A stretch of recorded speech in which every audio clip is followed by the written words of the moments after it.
I call Dr. Russel Norman. E te mangai o te whare tēnā koe. Mr. Speaker, there's an ugly word which is used by political operatives and political spin doctors. It's also used in the public relations industry quite a lot, and those who have an interest in manipulating public opinion. It's a word which is the very opposite of substance. It is the word optics. Optics is all about how does something look. It's not about what's the reality of something. It's not about what is the real content of something. Optics is all about how does it look. What kind of an appearance would it give? How would, if a person was passing by something and didn't really look at it closely, how would it look to that person? And this bill we have in front of us today is all about optics. It's all about how does it look, and it's all about the legacy of our Prime Minister. What he wants to give is an appearance of substance. What he wants to give is an appearance of a progressive, forward-looking, aspirational Prime Minister and leading an aspirational, forward-looking government. And he wants to use this symbol and this referendum about the flag in order to get the right optics. How does it look? How would it look to a person who wasn't really paying any attention? It would look like, well, the Prime Minister's forward-looking, he wants to change the flag. He wants to adopt a modern, aspirational, forward-looking flag, as we've heard from all the National Party speakers, a flag which enshrines our national identity. But by changing the flag, what do we really change? Do we change the fact that our head of state is in fact a foreigner? That our head of state is in fact chosen by birth? That our head of state is in fact an hereditary monarch? So by choosing a new flag, does it change any of those fundamental constitutional arrangements? No. The Prime Minister doesn't want to deal with that. That's hard. That's leadership. If you wanted to have a constitutional republic in New Zealand and you wanted to be a Prime Minister who actually wanted to make New Zealand constitutionally independent, that would take leadership of substance, not leadership of optics. But this bill is about optics. It's about how would it look. How would it look if we adopted a new flag? It would look like this was a government that was addressing some fundamental issues about our constitution because we're changing the flag. It would look like a government perhaps that's addressing some of the fundamental issues of our identity, like our relationship with Tangata Whenua and the Treaty of Waitangi. No, it's just changing a piece of cloth and the pattern on a piece of cloth. The constitutional structure will remain exactly the same. So we will have an hereditary head of state. Now, hereditary heads of state are very strange things. I mean, if you had to, for example, had an accident this afternoon and you had to go to hospital and you said, well, it's all right, I need heart surgery. I need heart surgery, but it's all right because the father of my heart surgeon or the mother of my heart surgeon, well, they were a heart surgeon. So they are an hereditary heart surgeon, so I'm sure they're going to do a really good job. An hereditary heart surgeon. Oh, would anyone here, honestly, would you go and hand, I'm going to give my body over to a hereditary heart surgeon because their father or their mother, they were a very good heart surgeon, so I think they must be a good heart surgeon as well. When I go and get my hair cut, I'm going to get my hair cut later in a week or so, it needs it every now and again. Oh, well, my hairdresser's mother or father, they were a very good hairdresser, so I'm sure they'll do an excellent job. But when it comes to the constitutional and the head of state, we go, oh, no, it's all right, we're going to hand over the head of state to a person who was chosen by birth. By birth. That's right, that's how we chose it. That's how we're choosing a head of state. Not by a democratic process, not through, they didn't have to go through a test to prove they're good at, oh yeah, you're good at Constitution, let's test you on the Constitution.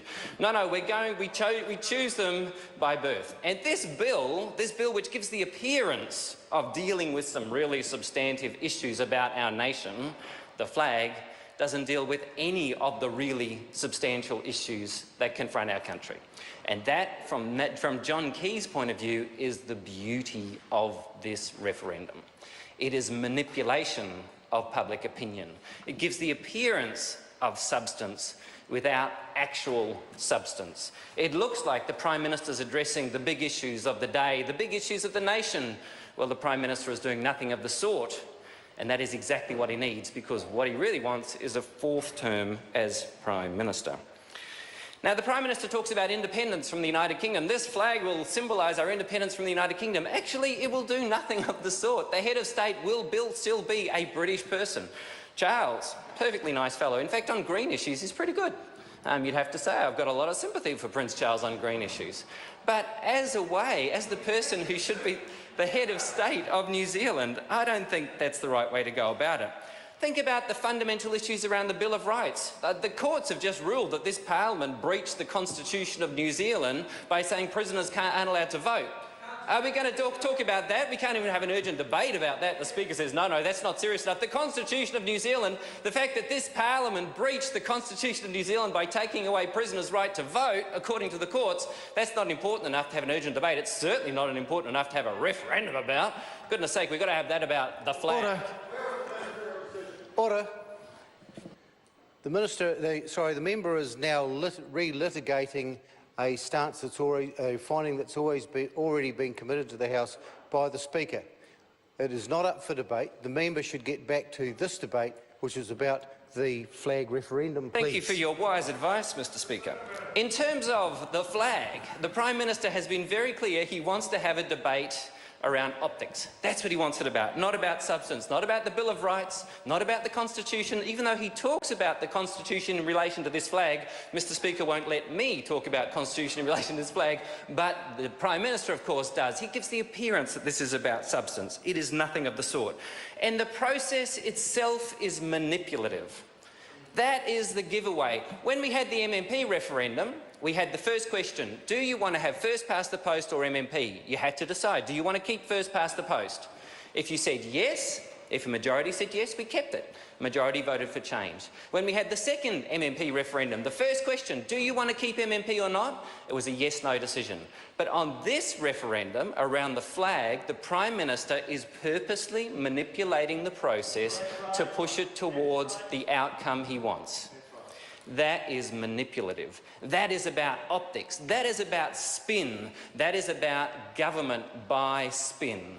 That is about government by optics. They're trying to manipulate the people of New Zealand to get the outcome they want. The honest question is this.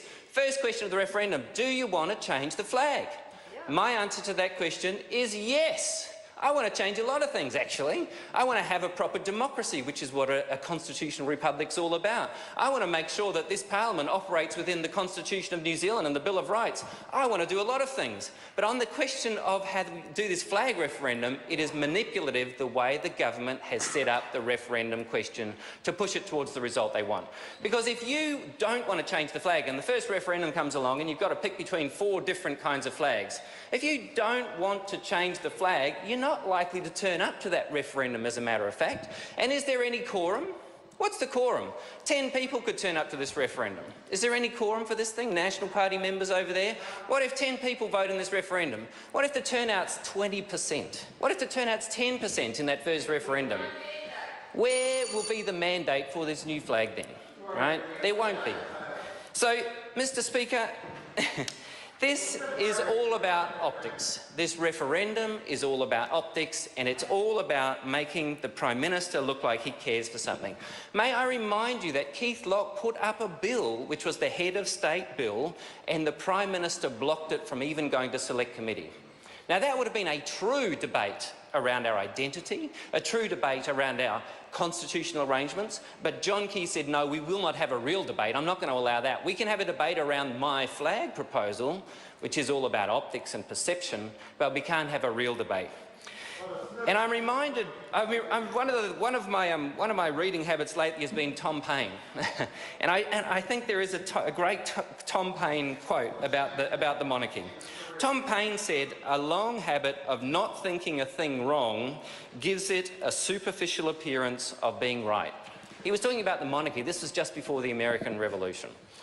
Now, this is exactly the same situation we find ourselves in today. A long habit of not thinking a thing wrong gives it the appearance of being right.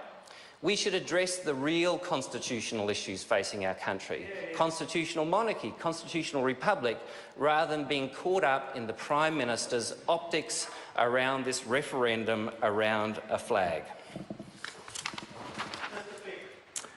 I call